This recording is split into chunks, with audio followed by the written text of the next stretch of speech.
Plato, the allegory of the cave. Hi, I'm Eli Papakonstantinou. I'm the director of The Cave, which is a new opera piece, contemporary new opera piece, dealing with the allegory of the cave by Plato.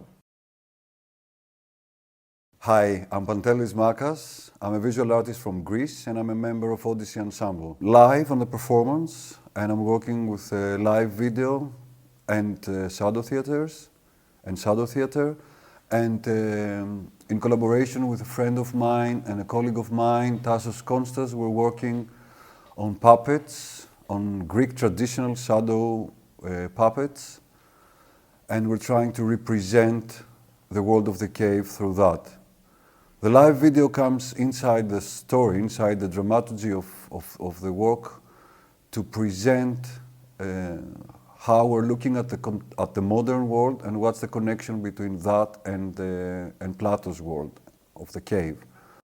We're living in a world where visuals and images are the most common idea of how the information is get transformed and transmitted. So for me it's very important to present visuals in that work that play at the one hand with the idea of how the media is working, and on the other hand how the world of shadows is working. And are we looking at reality or are we looking of the shadow of reality? So this is the two elements that I'm strongly working at the moment on the performance. And what if there was an echo reverberating from the opposite wall of the cave? Would they not attribute the voices to the shadows passing by? The role of music is very important to this performance. I think it's a kind of a contemporary opera. I'm composing for 4 voices, santur, piano and electronics. So the sound colors have big range, from the traditional santur to contemporary electronics and drums.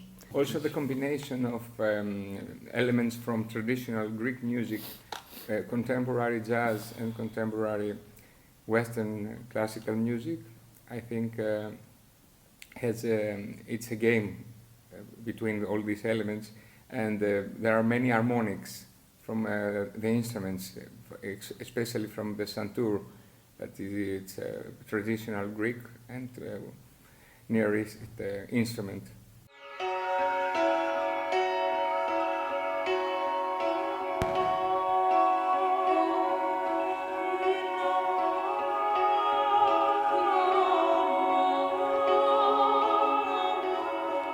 The sea.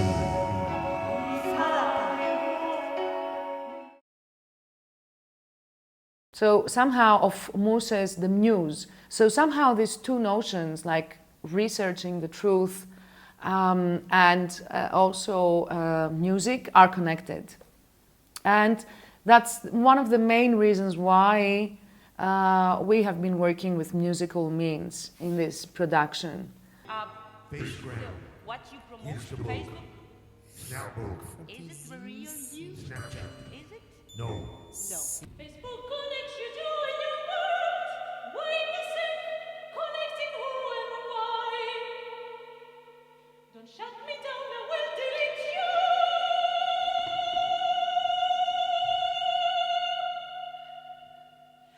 Like my posts, my fear is my truth.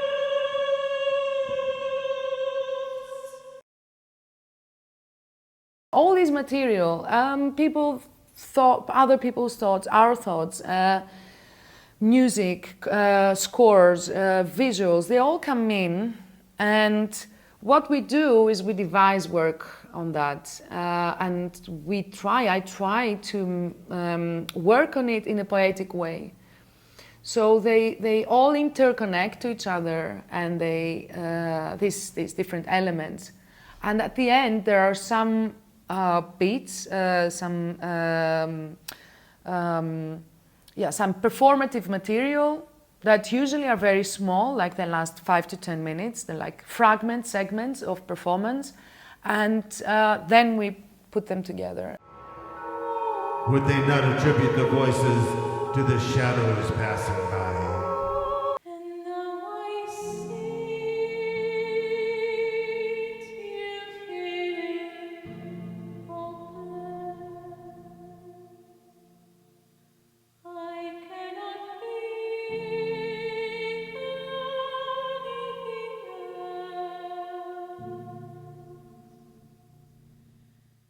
because I have. Through Revolt Athens, we learned a lot about how we mix, especially visuals and music, and how we create like a common language through those two different mediums. That it's common to see in theater, but not live. Like live things make everything different, especially the visuals and the music, of course. So now with Cave, after having the experience of Revolt Athens, I think we can combine much easier with Telemachos, and I can find his tunes and he can find my rhythm. So I hope you'll enjoy it, and I hope we will enjoy it. That's more important. You know, At the end. sometimes music reads the visual score of Pantelis, and other times Pantelis is reading the score of music and draws, and and I come on he's top of creating. music, Yeah. The performers, they are asked, not to perform and to go beyond their limits of what acting is all about. But it's also, I think the whole work is, it's also pushing the limits of what music is all about. So music, in this particular case, moves from an area of the song, the lyric voice, to the soundscape and the Foley art. What visuals is all about, so it moves from live camera to shadows and to microcosms, and then and also real creating on the spot for the audience some scenes that could be called like it's Foley art, but it's also cinema. Like you do see some scenes that are being, but they're artistic scenes, like not actually telling a story, but it's more like visuals that are being created. It's like special effects, but very low tech. Something inside of me paralyzes me.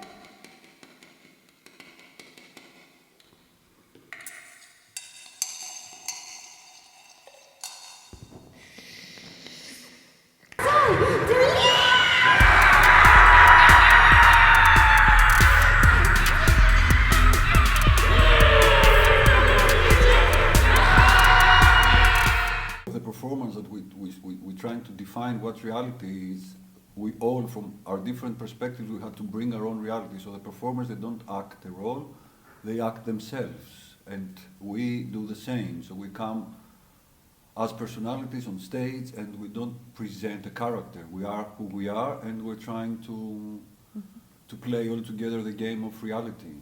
So it's a fun game. Mm-hmm. It's a game and a voyage. Yeah, and because the dramaturgy itself is also built up from devised text from the performers, as Pantelis was saying, we are questioning ourselves a lot on what is truth for us, and the performers are doing the same, and they also bring their own text on board. So I guess it, from the perspective of everybody, like we do come on this. As whole beings, not just as artists, but as people and whole personalities that are also bringing on board not just their techniques or their method of work or their field of interest, but their whole being. Like it's questioning who you are and how you are relating with these subjects. On a very deep down personal way, which I think is very, it's a disturbing experience. And it's like digging in yourself. Sometimes it's painful, like it's not the obvious thing to be doing, but I very much enjoy it at the same time. Yeah. Yes, definitely.